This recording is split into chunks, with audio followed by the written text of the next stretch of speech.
How is it justifiable, ethical, and indeed moral to have books in our elementary, middle schools, and high schools with words so offensive that they are prohibited to be spoken in a public meeting? We're not allowed to read the books that are currently in our children's libraries because it's obscene, but you voted to put those books back on the shelves. And the books are so bad, Miss Pippin wasn't even allowed to read them in a public meeting.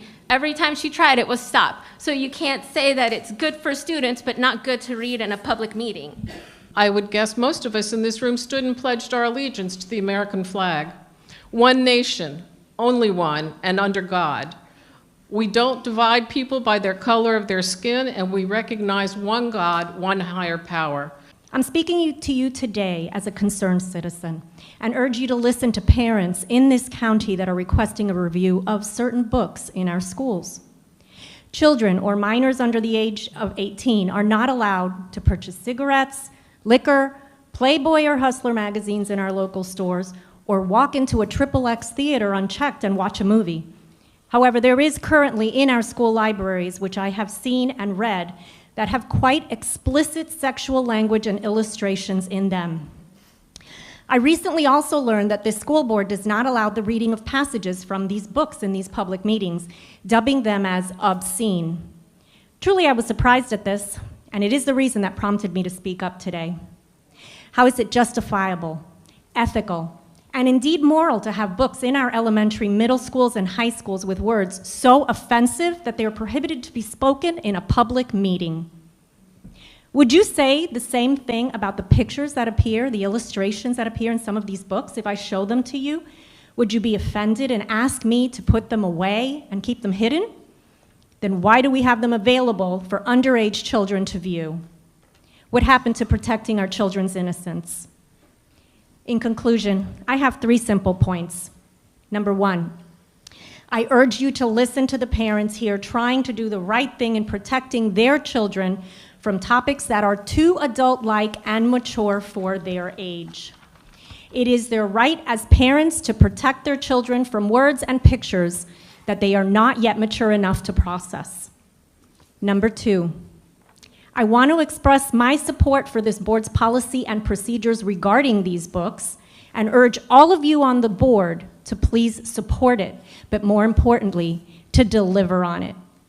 I thank you all in advance, as I am assuming that you will all do the right thing and remove books from our school libraries that include mature sexualized content. These books should be vetted and reviewed and removed. And last, I urge you to edit the citizen input guidelines so that parents and the community may have meaningful and fruitful discussions on this topic. Nothing is accomplished by putting our heads in the sand so that you don't have to see what is happening. Thank you for listening. I wanted to speak today on the DeSantis hit list or target list. I don't like that the media is calling it that, and DeSantis didn't call it that. We're holding our elected officials accountable. You represent the community. And if you're not protecting children and putting children and families in the best interest by parental rights and children, you're not doing your job. And you see all the news outlets here, I'm sure you're getting lots of calls. When we tell you you're breaking the law or you're not following the governor's orders or the health department orders, it doesn't stop here. We're sending that information to our elected officials in Tallahassee. We're sending it to our representative, our senators, like we're supposed to do as citizens.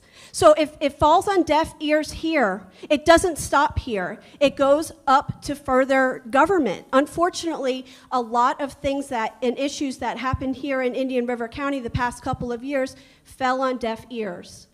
The mask mandate that violated the governor's orders, the 2 people that are up for re-election in 2024, you voted for that. We told you it was breaking the law. You voted to put pornography, sexually explicit content, and critical race theory back on the shelves a year ago this month. We're not allowed to read the books that are currently in our children's libraries because it's obscene, but you voted to put those books back on the shelves. And guess what? We went through legislation, and we have a new parental rights law in education now. We have a new library vetting committee, and those books are going to be permanently removed. They will be permanently removed. Okay? Quiet, please. Thank you. So I know one of you asked in the news, how does DeSantis know our voting records? Again, we sent all that information to him because he can't know what's going on in 67 counties. It's our job as the citizens to let our elected officials know what's going on. And you know what? If you always followed the law and you always followed the rules, you would have nothing to worry about. But this case, again and again and again, we're getting letters from the Department of Education. We're getting letters. There's been multiple Department of Education letters that have come to this board that said we're not in compliance. There's 2 we currently have now, and I know they're getting discussed later. So what we ask as citizens is to follow the laws, follow the rules, respect parental rights, and be best by all children and not just some children. Thank you. As a parent, I wanted to say my full support for the governor's woke list. Through the chair, I remember when you and Mr. Barefoot voted to violate the governor's executive order, as well as going against the Surgeon General's directive and forced mandatory masking on children without parental opt-out. The district got a letter from the Florida Department of Education about this, saying that you were wrong. I also remember when the board decided to violate Sunshine Law in order to allow pornographic books back into the hands of school children. And the books are so bad, Ms. Pippin wasn't even allowed to read them in a public meeting. Every time she tried, it was stopped. So you can't say that it's good for students, but not good to read in a public meeting. And also, it looks like the board got a letter from the Florida Department of Education stating the violation of Sunshine also. I just wanted to say that these 2 school board members have not done best by children, should not be reelected for these positions. I came to every meeting for 2 years to only have 1 school board member listen, and I'm happy now that there's another one that replaced the person who was here last. I wholeheartedly agree with Governor DeSantis' analysis of the actions of these 2 school board members up for election.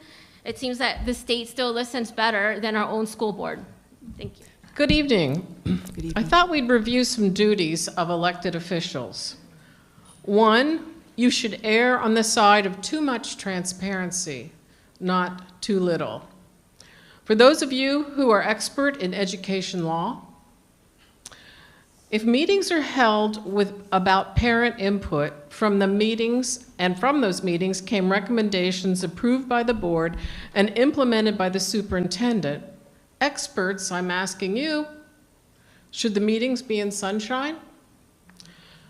You should use common sense as elected officials. The Library Book Review Committee did send you recommendations, which you did approve, and the superintendent did implement using district staff. You knew their meetings were not held in sunshine. They were not fact-finding, air quotes I understand, meetings, and you expect, and all of the experts knew it. When all of it was pointed out to you, you still refused to admit that they were held illegally. You have a fiduciary responsibility to the taxpayers of this county to use their dollars wisely.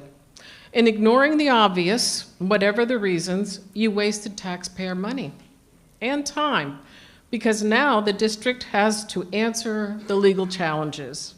Those attorney fees should come out of your pockets, not ours. And because the consulting attorney was clearly in the wrong, maybe it should come out of hers. And you need the means to call her out on that.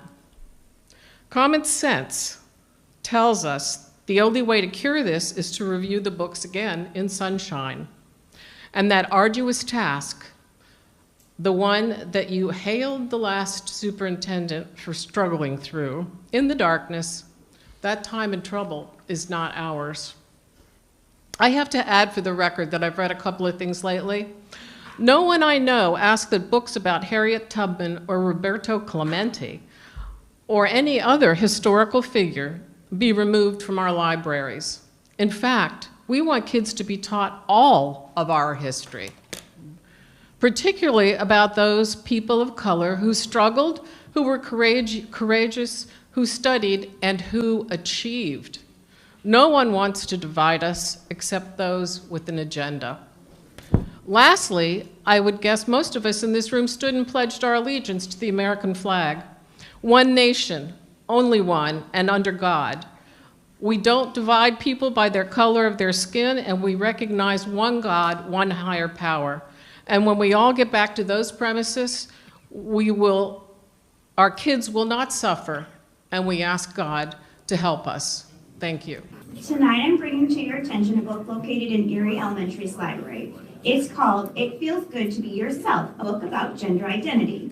This book doesn't contain sexually explicit language, but it does include information about transgender, cisgender, non-binary, and that some people can be both a boy and a girl. When you look up this book on Erie's online catalog, it doesn't say that this book needs parental consent or that this book is in the media clerk's office. This book must sit on a shelf for any kindergartner through 5th grader to check out. Here are a few pages from the book. She's a transgender girl. That means when she was born, everyone thought she was a boy, until she grew a little older, old enough to tell everyone she's actually a girl. Yes. There are so many different ways to be a boy or a girl, too many to fit into a book. But not everyone feels like either a boy or a girl. Non-binary is a helpful word that can describe a kid who doesn't feel exactly like a boy or a girl. JJ is neither a boy nor a girl. Ever since JJ was very little, they never felt exactly like a boy or a girl. They just felt like himself. This is JJ's gender identity. See, when you were born, you couldn't tell people who you were or how you felt. They looked at you and made a guess. Maybe they got it right, maybe they got it wrong. Do you think this book is appropriate for every child to check out? Every parent has the right to raise and educate their children consistent with their beliefs and values. If you are a parent that would like to teach your children about these kinds of things, that is your right. If a parent doesn't want to teach their children about these things, that is also their right. If this book remains in the library, then the library also needs to have a book called God Made Boys and Girls, Helping Children Understand the Gift of Gender, God Made Me.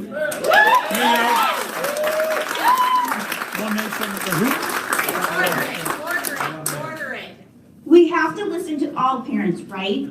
Here's a small passage from the website The American Spectator. Most kindergartners don't know how to read, tie their shoes, or recite their home ec. But instead of teaching the academic basics, schools are now actively promoting identity confusion, emotional harm, and insecurity, negative impacts that last a lifetime. It's no wonder that a child and adolescent's mental health issues are on a steep rise when students are taught to question their own identity and select from an ever-growing list of confusing options. I have a master's degree in early childhood development. I taught kindergarten for 6 years and first grade for 1 year. Young minds are impressionable. What does this mean? Children are easily influenced by other people.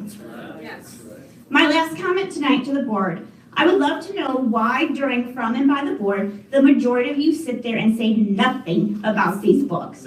I have heard that some of you don't support these books being in our schools. I've also heard that some of you are not fans of the union, yet you have nothing to say. Do you know the impact that it would have even if you said, I don't support these books being in our school, but there's a procedure that needs to be followed? Besides Robert, not a single board member has publicly stated that these books are not age appropriate. I'm almost done. Have the courage to be disliked. Will we hear from you tonight, or will you allow your strings to continue to be pulled to tell you what to think and say? Yeah.